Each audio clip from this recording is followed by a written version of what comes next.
Throwback Thursday. I just want to tell you guys a quick story. If you don't know me, it's Attorney Jazz of Jazz Talks Law. And I have a pretty funny internship story / terrible, horrible experience that I want to share on this Thursday. So, first year of law school, I was super excited. I secured my internship before our second semester of law school even started. I was selected to work with a federal judge in Houston, Texas. So, super excited. First semester of law school ended, went into my second semester knowing what I was doing over the summer already. Summer came, and it was time for me to go to Houston, Texas. And granted, I had never been in Houston, Texas before in my life. No clue to anything relating to Houston. So, someone I knew suggested for me to stay with them. They said they had an extra bedroom and they were more than willing to allow me to stay with them. And I was like, thank you. So I moved in and things were great. Things were great until her air conditioning went out in Houston, Texas. I cried the first night. She didn't know this, but I cried myself to sleep the first night her air went out. It was probably 95 degrees at nighttime in Houston, Texas, and I was like sweating in my sleep. I don't know if this is work. This is probably considered first world problems, but hey, it is what it is. And pretty much she was out of air conditioning for a whole week. And I wanted to go back to Georgia. I wanted to go to Virginia. I wanted to go anywhere but stay in Houston, Texas. And I talked with a few people about it. Like, I highly considered it. But the problem was I was working for a federal judge.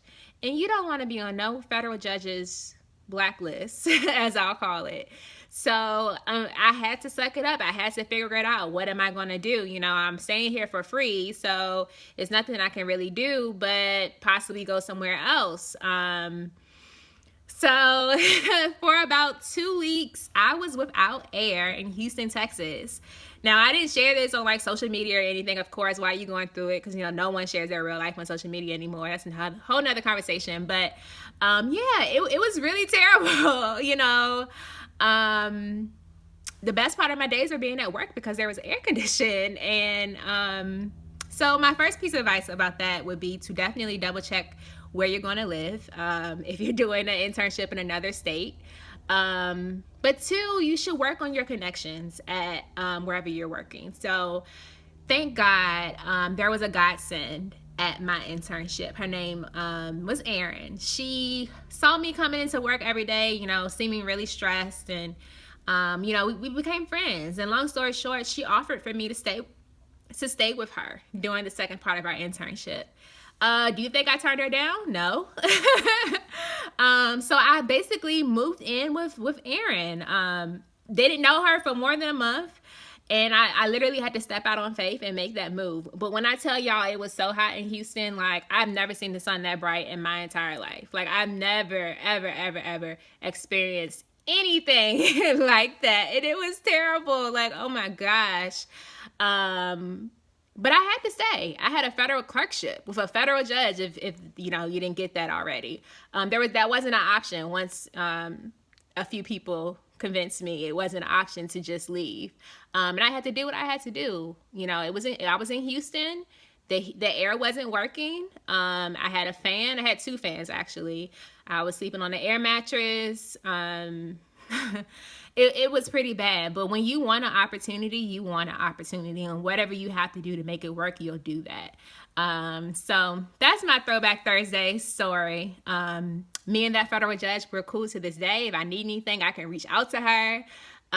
So it all worked out in the long run. I can now laugh about this. I could not laugh for about a year. But after I left Houston, I continued on to London for a study abroad program for the second half of my summer. So the cool temperatures in London definitely made up for Houston's weather. So that's my Throwback Thursday story to you guys. I hope you can laugh at my painful experience a little bit. And just remember, nothing you're going through right now is permanent. It's all temporary. So you guys continue to have a great Thursday, and we'll talk again soon. Have a good one, guys.